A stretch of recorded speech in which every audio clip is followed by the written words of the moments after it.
Hello, this is a public service announcement by Max Baker, Madeline Kolomjec, Christopher Kolomjec, Billy Krempa. The issue at hand we will be discussing is carbon emission, specifically from cars and their effect on the environment. Each gallon of gas creates about 20 pounds of carbon dioxide, and car emissions is one of the major causes of global warming. Warmer global temperatures affect farming, wildlife, sea levels, and natural landscapes. According to the EPA, 27% of the U.S. greenhouse gas emissions is from transportation. Transportation is the second leading source of GHG emissions in the United States, just behind electricity. One major impact on the environment is the causation of positive feedback loops that destroy the environment. Positive feedback loops are when a flow leads to change that increases the previous flow. This is a major issue with carbon emissions because more carbon is exposed in the atmosphere and increases the melting of permafrost and glaciers at the poles. These positive feedback loops are very harmful to the environment. They cause the destruction of carbon sinks. These carbon sinks have been present on Earth for very long periods of time. Because of this destruction, more carbon is being emitted into the atmosphere, and thus exponentially increasing the greenhouse effect that carbon has on the environment. This greenhouse effect then heats the Earth, which is detrimental to the environment. Another huge impact that carbon emissions have on the environment are shrinking of water supplies. The EPA predicts that climate change will cause the demand for water to increase while the supply of water will shrink.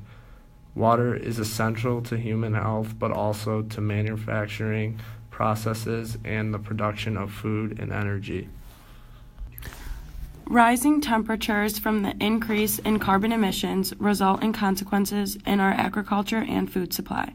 For example, according to Seattle PI, California's Central Valley is projected to reduce the yield of C3 plants, including tomatoes, wheat, rice, maize, significantly because of the higher temperature. This yield decrease is directly related to the amount of CO2 in the environment.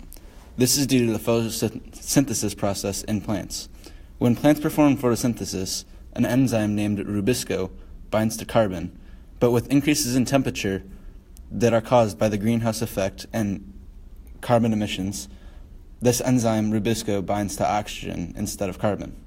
This is detrimental to these plants because this basically makes rubisco useless to the plant. These emissions can also have a major effect geographically because the slight change in temperatures can have a major effect on shorelines, especially those densely populated where rising sea levels flood buildings and infrastructure near shorelines. According to the EPA, we are already starting to see a rise in sea levels in the mid-Atlantic and Gulf coasts.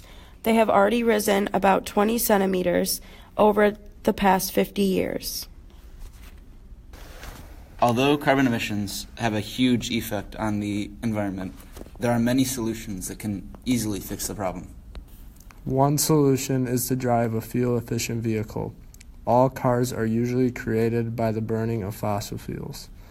However, there are some electric cars like the Nissan Leaf that are free of that.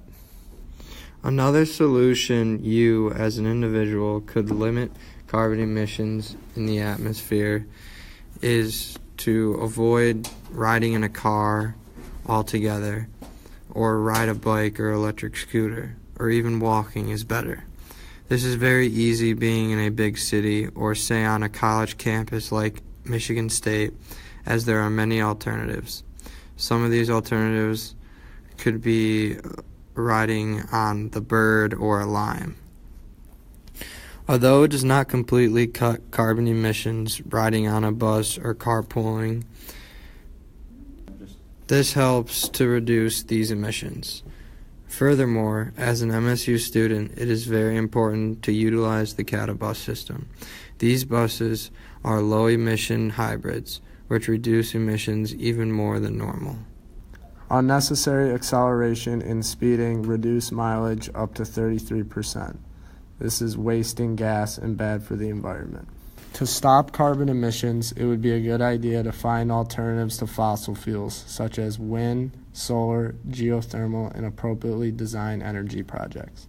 To solve the problem, everyone needs to be educated on this issue and be aware of their personal carbon footprint to reduce the carbon emissions issue globally. Everyone makes a difference. Thanks for listening.